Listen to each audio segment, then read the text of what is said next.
A&E TV Retro Review, Pride and Prejudice.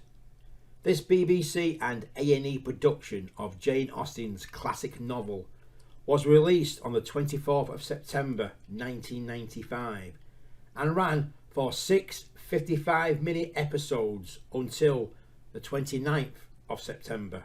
It starred Jennifer Eel as Elizabeth Bennet and Colin Firth as Mr. Darcy.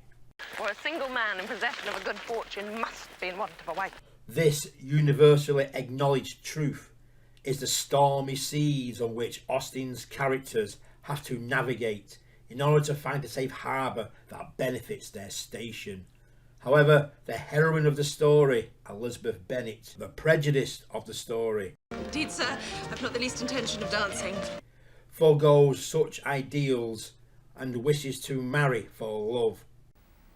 I am determined that nothing but the very deepest love will induce me into matrimony. While Mr. Darcy, the pride of the story, is aloof and priggish towards others below his station. What a charming amusement for young people this is, Mr. Darcy. Can these characters understand their own faults and fall in love? The writer, Andrew Davies, answers that question by creating a fresh, lively story with the emphasis on sex and money, while injecting pace and energy into Austen's pedestrian prose, by shifting the novel's focus from Elizabeth to Elizabeth and Darcy, ditching the novel's MacGuffin of the long letters, replacing them with character moments. I have ventured to make on your side. I hope it will not be long before they are. What engagements? Read on. Voice-overs January the 12th. and flashbacks. 3 weeks ago, when our aunt was going into that part of town.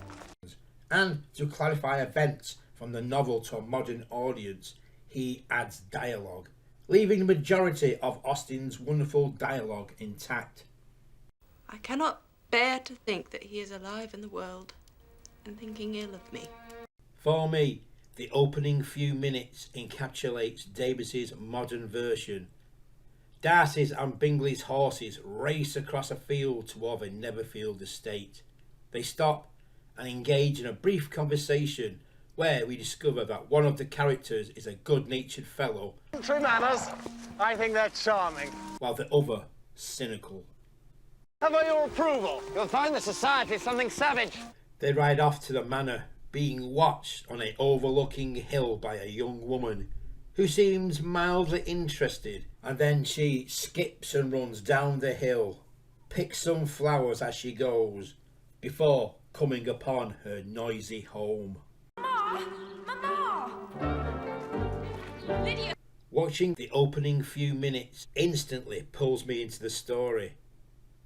It introduces our heroine, characters, and it has pace that sets the tone for the entire series. Every time I watch this sequence, it makes me want to watch the full episode. Eel and Firth are terrific in their roles.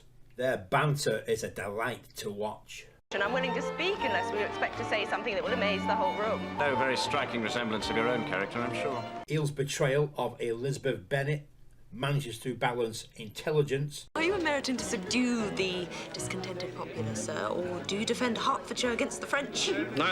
And to be authoritative without being an overbearing cow. Lydia. Firth brilliantly captures Mr. Darcy's standoffish, snobbish pride with every stare and cold shoulder, until those cold, intense stares transform into admiration and love despite his priggish pride. The rest of the supporting cast are solid.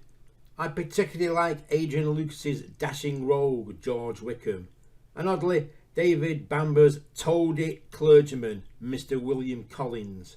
The costumes are beautiful, the music by Carl Davis is delightful, the cinematography is luscious, and the director Simon Langton guides the proceedings with a sure hand.